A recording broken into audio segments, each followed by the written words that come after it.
Ready. السلام عليكم ورحمة الله وبركاته نحمده ونصلي على رسوله الكريم وعلى آله وصحبه أجمعين أما بعد فأعوذ بالله من الشيطان الرجيم بسم الله الرحمن الرحيم সকল প্রশংসা আল্লাহ তাআলার জন্য আর দরুদ বর্ষিত হোক মুহাম্মদ সাল্লাল্লাহু আলাইহি ওয়াসাল্লামের উপর। আজকে আমি যে বক্তব্যটি দিব সেটা হচ্ছে একটা প্রতিযোগিতামূলক বক্তব্য। ইন্টারন্যাশনাল ইসলামী ইউনিভার্সিটি চিটাগং এর কোরআনিক সায়েন্স ক্লাবের ভিডিও বক্তব্য প্রতিযোগিতায় আমি মামুন মানবতার বন্ধু মুহাম্মদ সাল্লাল্লাহু আলাইহি ওয়াসাল্লামের টপিকসের উপর আলোচনা করবে ইনশাআল্লাহ। মুহাম্মদ সাল্লাল্লাহু আলাইহি ওয়াসাল্লাম হচ্ছেন সারা পৃথিবীর জন্য আদর্শ, সমস্ত মানব গোষ্ঠীর জন্য তিনি হচ্ছেন আদর্শ। পৃথিবীতে যে মানব এসেছেন, যারা সংস্কার করেছেন, যারা মানুষকে বিভিন্ন জিনিস শিখিয়েছেন, যেমন সক্রেটিস, ম্যাকিয়াভেলি, ফ্রয়েড, তারপর আইনস্টাইন হতে যে মনীষীরা এসেছেন, অ্যাডাম স্মিথ, আব্রাহাম লিঙ্কন, তারা জীবনের ছোট একটা অংশকে পরিশুদ্ধ করেছে, অথবা জীবনের ছোট একটা বিষয় তারা কিছু আলোচনা রেখেছেন, কিছু জ্ঞান দিয়েছেন, কিন্তু সেই আলোচনাও পরিপূর্ণ না। সে আলোচনা অনেক ভুল ত্রুটি, তাদের চারিত্রিক, তারপরে তারা সেটা আবার প্রতিষ্ঠিত করতে পারে। একমাত্র মুহাম্মদ সাল্লাল্লাহু আলাইহি ওয়াসাল্লাম জীবনের প্রত্যেকটি দিক বিভাগকে সম্পূর্ণভাবে ভারসাম্যপূর্ণভাবে মানব জীবনের জন্য সমাধান করে দিয়ে গিয়েছেন। আজকে আমরা তাদেরকে আদর্শ হিসেবে গ্রহণ করেছি, অথচ মুহাম্মদ সাল্লাল্লাহু আলাইহি ওয়াসাল্লামের মতো ব্যক্তিকে আদর্শ হিসেবে গ্রহণ করতে পারিনি। এটি আমাদের জন্য হতভাগ্য। আমরা দেখবো মুহাম্মদ সাল্লাল্লাহু আলাইহি ওয়াসাল্লাম যে সব বিষয়ের উপর মানুষকে সংস্কার করেছেন সে বিষয়গুলোর প্রতি আমরা তুলে ধরবো। ব্যক্তিগত দিক, মুহাম্মদ সাল্লাল্লাহু আলাইহি ওয়াসাল্লাম আগে সর্বপ্রথম মানুষদেরকে আল্লাহ ভীতি এবং পরকালীন জবাবদিহিতা শিক্ষা দিয়েছেন। এই কারণে যে মানুষ আল্লাহর প্রতি বিশ্বাস রাখে এবং পরকালীন জবাবদিহিতার মতো অনুভূতি তার ভিতরে থাকে, ওই ব্যক্তি কোনোদিন চুরি করতে পারে না, ডাকাতি করতে পারে না, সন্ত্রাসী করতে পারে না, কারো টাকা জুলুম করে নিতে পারে না, কারো উপর অন্যায়ভাবে প্রহার করতে পারে না। মানুষকে দান করবে, আত্মসংযম হবে, চরিত্রবান হবে, নীতিবান লোক হবে। জীবনের যত মানবিক গুণ আছে সেগুলো ধারণ করবে একমাত্র কিসের কারণে? আল্লাহর ভয়ের কারণে। সে যদি পাপ করার সুযোগও থাকে তবুও করবে না, একমাত্র আল্লাহ তাআলার ভয়ে। এই ভীতিটা শিক্ষা দিচ্ছেন মুহাম্মদ সাল্লাল্লাহু আলাইহি ওয়াসাল্লাম। আর এই কারণে এরকম মানুষ যদি পৃথিবীতে গড়ে ওঠে তাহলে সারা পৃথিবী হয়ে যাবে মানবতার শান্তিপূর্ণ বিশ্ব ইনশাআল্লাহ। তিনি শিক্ষা দিয়েছেন এই বাণী, ইয়া আইয়ুহাল্লাযীনা আমানু তাকুল্লাহা ওয়াল তানজুরু নাফসুম মা কদ্দামাত লিগাদিন ওয়াত্তাকুল্লাহা ইন্নাল্লাহা খাবীরুম বিমা তা'মালুন। সূরা আল হাশরের 18 নম্বর আয়াত। হে ইমানদাররা, আল্লাহকে ভয় করো এবং অগ্রে যা পাঠাবে, আখিরাতে যা পাঠাবে সেটা নিয়ে চিন্তা ভাবনা করো এবং আল্লাহ তাআলাকে ভয় করো, তিনি তোমাদের সমস্ত বিষয় সম্পর্কে খবর রাখেন। তারপর তিনি একজন মুসলিমের সংজ্ঞা দিয়েছেন, আল মুসলিমু মান সালিমা আল মুসলিমু মিন লিসানিহি ওয়া ইয়াদিহি, রাওয়াহুল বুখারী। মুসলিম তো ওই ব্যক্তি যার হাত এবং মুখ থেকে অন্য মানুষ নিরাপদ থাকে। সুবহানাল্লাহ। একজন মুসলিম গীবত করতে পারে না, পরনিন্দা করতে পারে না, কারো গীবত করতে পারে না, কারো বিরুদ্ধে সমালোচনা করতে পারে না, একমাত্র কিসের কারণে?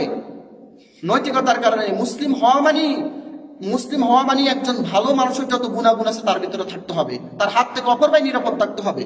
মুহাম্মদ সাল্লাল্লাহু আলাইহি ওয়াসাল্লাম আরো শিক্ষা দিয়েছেন, তিনি বলেছেন, ইয়া আইয়ুহাল্লাযীনা আমানু লা ইয়াসখারু কওমিন মিন কওমিন। কোন ব্যক্তি অপরকে নিয়ে ঠাট্টা বিদ্রূপ করতে পারবে না। সূরা আল হুজুরাতের 11 নম্বর আয়াত। তিনি শিক্ষা দিয়েছেন, ইয়া আইয়ুহাল্লাযীনা আমানু ইজতানিবু কাসীরাম মিনাজ যান্নি ইন্না বা'দাজ যান্নি ইসমুন। কারো বিরুদ্ধে মন্দ ধারণা করা যাবে না, মন্দ ধারণা হচ্ছে কুৎসা। সূরা হুজুরাতের 12 নম্বর আয়াত। তিনি শিক্ষা দিয়েছেন, আইয়ুহিব্বু আহাদুকুম আন ইয়াকুলা লাহমা আখিহি মাইতান ফাকারিহতুমুহু। কোন ব্যক্তির গীবত করা যাবে না।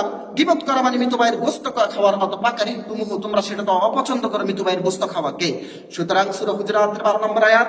তাহলে একজন মানুষ যদি প্রকৃত মুসলিম হতে হয় তাহলে তাকে হিংসা, বিদ্বেষ, ধৈর্যশীল, তারপরে মানবতার যত কল্যাণমূলক কাজ আছে সেগুলোর প্রতি অংশগ্রহণ করবে। আর এটাই শিক্ষা দিয়েছেন মুহাম্মদ সাল্লাল্লাহু আলাইহি ওয়াসাল্লাম।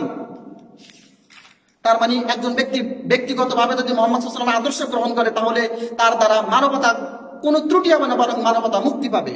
তারপর পারিবারিক বিষয় তিনি উল্লেখ করেছেন। সারা পৃথিবীতে আমরা যদি ইউরোপ এবং পাশ্চাত্য সমাজগুলিতে দেখি, সেখানে কি হয়? পারিবারিক প্রথা ভেঙে গিয়েছে। আল্লাহ তাআলা মানুষকে যৌন শক্তি দিয়েছেন। কেন? এই পৃথিবীর যেন বংশ পরম্পরা টিকে থাকে, কিন্তু সেখানে পারিবারিক প্রথা ভেঙে যাওয়ার কারণে যৌন কাজ যার তার সাথে করতেছে, বিশৃঙ্খলা তৈরি হয়ে গেছে। অর্থাৎ আল্লাহ বলেছেন সূরা আল আরাফের 33 নম্বর আয়াত, কুল্লিন্নামা হারামা রাব্বিয়াল ফাওয়াহিশা মা যাহারা মিনহা ওয়া মা বাতানা। আল্লাহ তাআলা সমস্ত প্রকাশ্য অপ্রকাশ্য অশ্লীলতাকে হারাম করেছেন। সূরা আল আরাফের 33 নম্বর আয়াত। এই কারণে ইসলাম দিয়েছে বিবাহ পদ্ধতি। মুহাম্মদ সাল্লাল্লাহু আলাইহি ওয়াসাল্লাম প্রচার করেছেন বিবাহ পদ্ধতি। তিনি বলেছেন আনকাহুল আয়ামা মিনকুম আস-সালিহিনা মিন ইবাদিকুম ওয়া ইমাইকুম, তোমাদের মধ্যে যারা অবিবাহিত তাদেরকে বিবাহ দিয়ে দাও, তোমাদের মধ্যে যারা ঈমানদার তাদেরকে বিবাহ দিয়ে দাও, তোমাদের মধ্যে যারা দাসী তাদেরকে বিবাহ দিয়ে দাও। ইয়াকুনু ফুকারা ইউগনিহিমুল্লাহু মিন ফাদলিহি, যদি তারা গরীব হয় আল্লাহ তাআলা তাদেরকে সম্পদশালী করবেন। সূরা নূরের 32 নম্বর আয়াত থেকে আমরা বলেছি।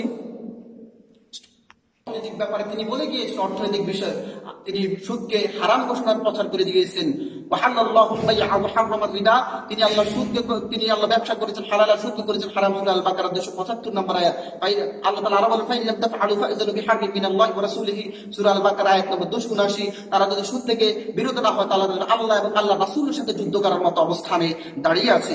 সূরা আল বাকারা 279 নম্বর আয়াত। মুহাম্মদ সাল্লাল্লাহু আলাইহি ওয়াসাল্লাম অর্থনীতির বিস্ফোরক সুদকে হারাম করে দিয়ে গিয়েছেন এবং সেই জায়গায় তৈরি করে দিয়েছেন যাকাত ব্যবস্থা। ইসলামের জাকাত হলো তৃতীয় স্তম্ভ। দান সদকা দিয়ে গেছেন, উত্তম ঋণ দিয়ে দিয়েছেন। এই জাকাত ব্যবস্থার কারণে ধনীরা গরিবদেরকে টাকা দিবে, আর গরিবরা সে টাকা দিয়ে তারাও একটু ধনী হবে এবং তাদের নিম্ন স্তর গরিবদেরকে দান করবে। এইভাবে মানবতা মুক্তি পাবে। কেউ চিকিৎসার জন্য, কেউ পড়াশোনার জন্য, কেউ আহারের জন্য অন্য কোথাও যাওয়া লাগবে না, জাকাতের টাকা দিয়ে তারা চলতে পারবে। সুবহানাল্লাহ। তিনি আল্লাহ বলেছেন ওয়াফি আমওয়ালিহিম হাক্কুল লিসাইল ওয়াল মারহুম, সূরা আল জারিয়াত 19 নম্বর আয়াত। তাদের সম্পদের মধ্যে গরিব এবং মাহরুম বঞ্চিতদের অধিকার রয়েছে ধনীদের সম্পদের মধ্যে। সুবহানাল্লাহ।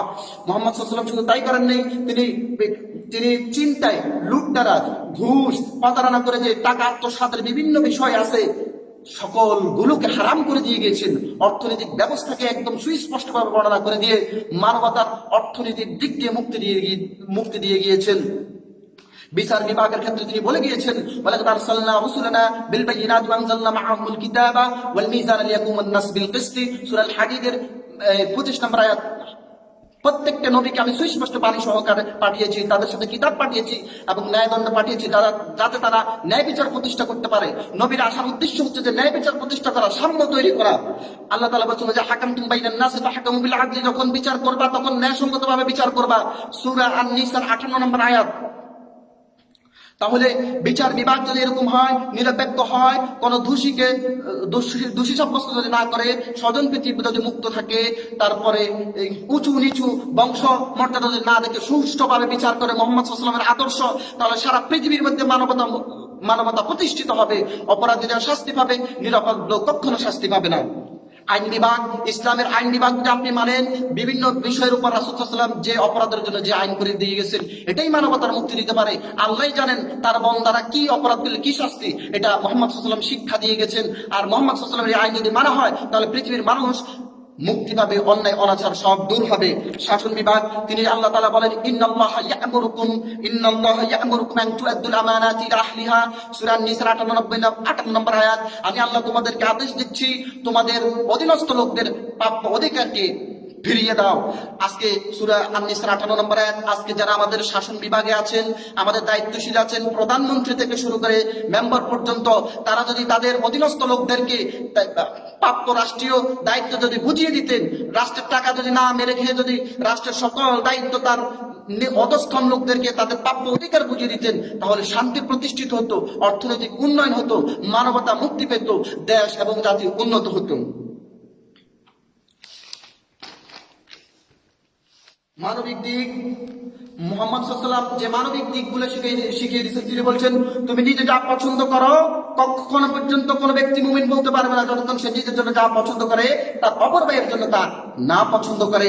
বুখারী শরীফের বর্ণনা, অর্থাৎ আমি ভালো খাবো, আমি ভালো পরিধান করব, আমার সন্তানরা ভালো খাবে, অপর সন্তানরা যেন ভালো থাকে, ভালো খাবার খেতে পারে, ভালোভাবে চলাফেরা করতে পারে, সে চিন্তাও আমাকে করতে হবে।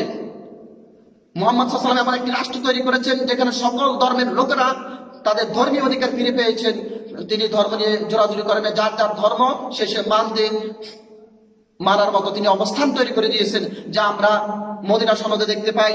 তিনি যুদ্ধবন্দীদের সাথে যে আচরণ করেছেন, সেটা তিনি যুদ্ধবন্দীদেরকে বদরের যুদ্ধের সময় মাত্র 10 জন ছাত্র ছেলেদেরকে পাঠদানের বিনিময়ে যুদ্ধবন্দীদেরকে তিনি মুক্তি দিয়ে দিয়েছেন। তার মানবিকতা আমরা দেখতে পাই মক্কা বিজয়ের সময়, যে কাফেররা রাসূল সাল্লাল্লাহু আলাইহি ওয়াসাল্লামকে 13 বছর জ্বালিয়েছেন মক্কাতে, তারপরে মদিনা হিজরত করার পর বদর, উহুদ, খন্দক নামে 3টা যুদ্ধ করেছেন।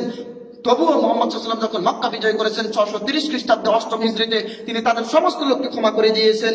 তিনি স্ত্রীদের প্রতি ছিলেন মানবিক, আর তিনি এই বাণী প্রচার করে দিয়েছেন যে ওমাইয়াতুল মান কতালা নাফসান বিগাইরি নাফসিন আও ফাসাদিন ফিল আরদি ফাকান্নামা কতালান নাস জামিআ ওয়া মান আহইয়াহা ফাআহইয়ান নাস জামিআ।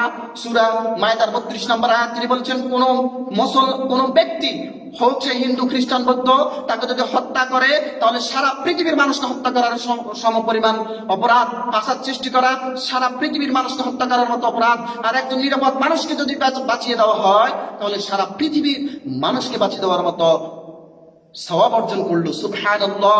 তাহলে আমরা যদি ব্যক্তি জীবন থেকে আন্তর্জাতিক নিয়ম পর্যন্ত মুহাম্মদ সাল্লাল্লাহু আলাইহি ওয়াসাল্লামের জীবন গবেষণা করি, প্রত্যেকটি কাজ তিনি যেভাবে সুষ্ঠু সমাধান করে দিয়ে গেছেন সেটা হচ্ছে মানবতার মুক্তি। আমরা যদি এভাবে চলতে পারি তাহলে মানবতা মুক্তি পাবে ইনশাআল্লাহ।